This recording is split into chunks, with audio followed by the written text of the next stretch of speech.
வணக்கம் நண்பர்களே. இன்று தமிழக வெற்றிக் கழகம் தொடர்பாக நாம் பார்ப்போம். பல நடிகர்கள் அரசியலில் வந்திருக்கின்றார்கள் தமிழ்நாட்டில்.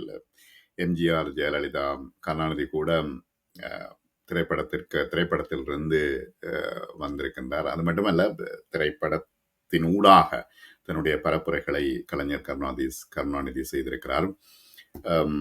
என் டி ராமராவ் நடிகராக இருந்து அரசியலுக்கு வந்தவர். சிவாஜி கணேசனால் வெற்றி பெற முடியவில்லை. கருணாஸ் வந்திருக்கின்றார்.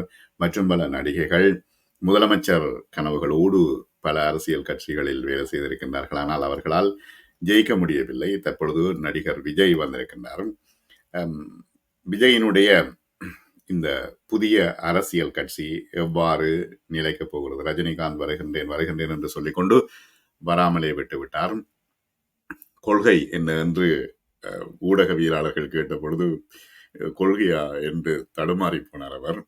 தமிழக வெற்றி கழகம் என்ற பெயரிலே அரசியல் கட்சியை ஆரம்பித்துள்ளதாக விஜய் அதிகாரப்பூர்வமாக அறிவித்திருக்கின்றார். 2026 சட்டமன்ற தேர்தலில் போட்டியிட்டு வெற்றி பெற்று மக்கள் விரும்பும் அடிப்படை அரசியல் மாற்றத்திற்கு வழிவகுக்கப் போகின்றேன் என்று விஜய் குறிப்பிட்டிருக்கின்றார். தமிழ்நாட்டிலே எம்ஜிஆர், ஜெயலலிதா, விஜயகாந்த், கமலஹாசன் ஆகியோரது வரிசையிலே நடிகர் விஜயும் அரசியல் கட்சியை ஆரம்பிக்கப் போகின்றார் என்று சொல்லிக் கொண்டிருந்தார்கள். பொதுமக்கள் மத்தியில் மற்றும் விஜய் ரசிகர்கள் மத்தியிலே இது தொடர்பாக பலதரப்பட்ட கருத்துக்கள் வந்த வண்ணம் இருந்தன. தற்பொழுது அவர் அரசியல் கட்சியை ஆரம்பித்து கொடியையும் இப்பொழுது வெளியிட்டு விட்டார். கட்சியின் பெயரோடு அறிக்கை வெளியிட்டு ரசிகர்களை அவர் மகிழ்ச்சியில் ஆழ்த்தியிருக்கின்றார். ஆனால் விஜய் நாடு முழுவதிலும் ரசிகர்கள் மற்றும் நிர்வாகிகள் ஏராளமானோர் விஜய்க்கு தொடர்ச்சியாக ஆதரவு தெரிவித்திருக்கிறார்கள். இந்த கட்சி ஆரம்பித்ததை தொடர்ந்து இனிப்புகள் வழங்கி கொண்டாடி வருகின்றார்கள், பட்டாசு வெடித்து வருகின்றார்கள். இது இல்ல பிரச்சனை வந்து தொடர்ச்சியாக விஜய் தன்னுடைய அரசியல் நிலைப்பாட்டை தெளிவுபடுத்த வேண்டும். இந்த பெவிகால் லோகோவை திருப்பி போட்டு இருக்காங்க என்று விஜய் கட்சி கொடியை தொடர்ந்து விமர்சிக்கின்றார்கள். மீம்ஸுகள் வந்திருக்கின்றன. இப்பொழுது ஹாலிவுட் திரையரங்கிலே வலம் வந்த நடிகர் விஜய் தற்பொழுது கட்சி கொடியை வெளியிட்டிருப்பது பலருடைய கிண்டல். பல மீம்ஸுகள் வந்திருக்கின்றன. தமிழக வெற்றி கழகம் முழு அரசியல் கட்சி என்ற வடிவத்தை தற்பொழுது பெற்றிருக்கிறது. ஆனால் தமிழக வெற்றி கழகத்தின் கொடி ஸ்பெயின் நாட்டின் கொடியை போன்றிருப்பதாக சோசியல் மீடியாக்களில் கிண்டல் அடித்து வருகின்றார்கள். இப்பொழுது நீங்கள் ஸ்பெயின் கொடியை நீங்கள் கூகுளில் போய் பார்த்தா 2 சிவப்பு கலர் மேலையும் கீழையும் நடுவில் மஞ்சள் இருக்கும். ஆகவே இது ஸ்பெயின் கொடியை ஒத்ததாக இருக்கிறது என்று சொல்கின்றார்கள்.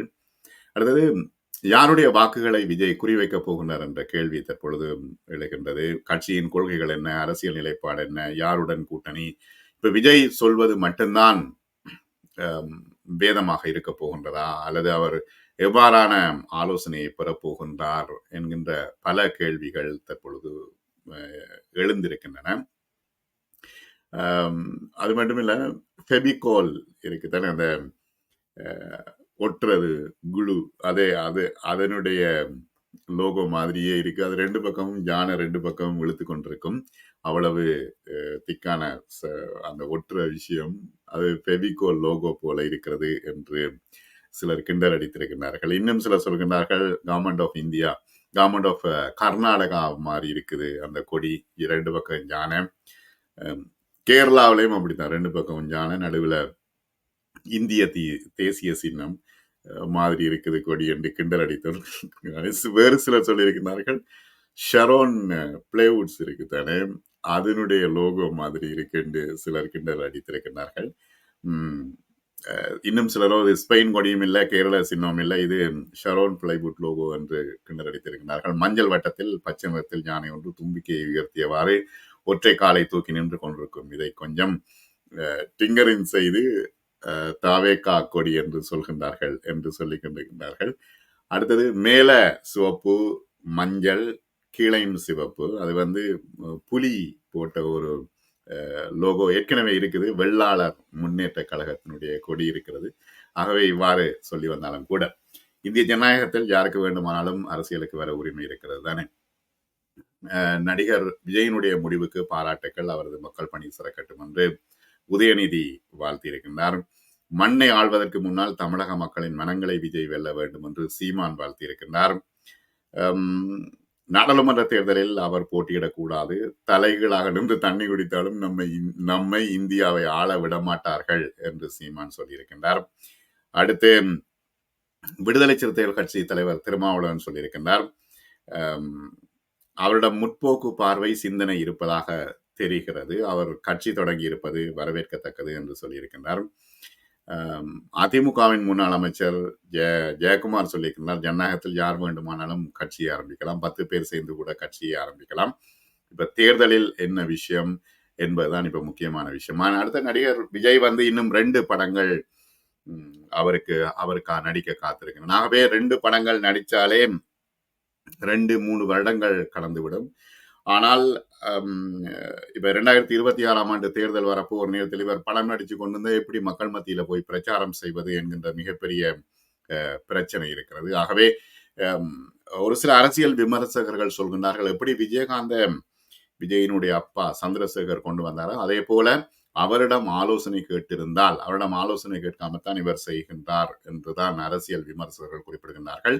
அவரிடம் ஆலோசனை கேட்டிருந்தால் இவருக்கு நல்ல ஒரு எதிர்காலம் இருந்திருக்கும். ஆனால் அவர் ஆலோசனை கேட்காமல் தனித்துவமாக அவர் இயங்க நினைக்கின்றார் என்று பல அரசியல் விமர்சகர்கள் குறிப்பிடுகின்றார்கள். ஏனெனில் கொஞ்சம் கொஞ்சமாக நடிகர் விஜயகாந்தை சந்திரசேகர் தான் மெதுவாக அரசியல் கருத்துக்களை கொண்ட திரைப்படங்களை எழுதி அதனூடாக அரசியல் கருத்துக்களை பரப்பி மெதுவாக விஜயகாந்தை அரசியலுக்குள் கொண்டு வந்தார். அதே போல இவரையும் கொண்டு வந்திருக்கலாம், ஆனால் இவர் அப்பாவின் பேச்சை கேட்கவில்லை என்று அரசியல் விமர்சகர்கள் தொடர்ச்சியாக குறிப்பிடுகின்றார்கள்.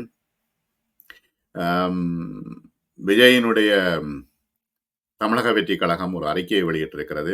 பல வருடங்களாக தன்னால் இயன்ற வரையில் பல்வேறு மக்கள் நல திட்டங்களையும் சமூக சேவைகளையும் நிவாரண உதவிகளையும் செய்து வந்தோம்.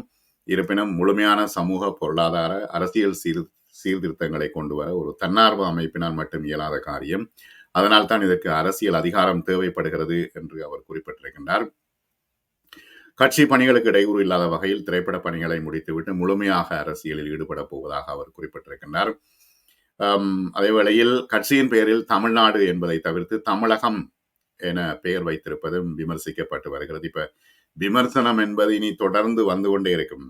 ஒருவர் புதிதாக அரசியலுக்கு வந்த அவர் ஊடகவியலாளர்களை எப்படி சந்திக்க போகிறார் என்றதான் மிக முக்கியமான பிரச்சனை. இப்ப ரஜினிகாந்த் ஊடகவியலாளர்களை சந்திப்பதை பார்த்து அச்சப்பட்டார். இப்ப அண்ணாமலை ஊடகவியலாளர்களுக்கு சகட்டு மேனிக்கு ஏசி கொண்டிருந்தார். இப்ப விஜய் ஊடகவியலாளரை எப்படி கையாள்றது என்றது மிக முக்கியமான ஒரு விஷயம். கனிவாக எப்படி கலைஞர் கையாண்டாரோ அதே போல கையாள வேண்டும். ஒரு எதிரியா இருந்தா கலைஞர் உள்ளுக்குள்ளே எடுத்துடுவார். ஒருத்தர் அவருக்கு எதிராக எழுதி கொண்டிருந்தா அவரை கூப்பிட்டு அவரை எப்படியோ தன் பக்கம் சாய்த்து விடுவார். அந்த கெட்டித்தனம் கலைஞருக்கு இருந்தது. ஆகவே பேசுகின்ற பொழுது மிக சாணக்கியமாகவும் புத்திசாலித்தனமாகவும் பேசணும். இப்ப சிவாஜி கணேசன் அரசியலுக்கு வந்தார், அவரால் வெற்றி பெற முடியவில்லை. கருணாஸ் அரசியல் கட்சி ஆரம்பித்தார், வெற்றி பெற முடியவில்லை. அது சாணக்கியமும் பேச்சு திறமையும் அரசியலுக்கு மிக முக்கியமானவை. இந்த சாணக்கியத்தோடு விஜய் தன்னை நிலைநிறுத்திக் கொள்வாரா என்பது மிகப்பெரிய கேள்வியாக இருக்கிறது. பொறுத்திருந்து பார்ப்போம். காலம் இருக்கிறது, அவருக்கு வயதும் இருக்கிறது. பொறுத்திருந்து பார்ப்போம் அவர் எவ்வாறு தன்னுடைய அரசியல் பயணத்தை தொடரப் போகின்றார். நன்றி நேயர்களே.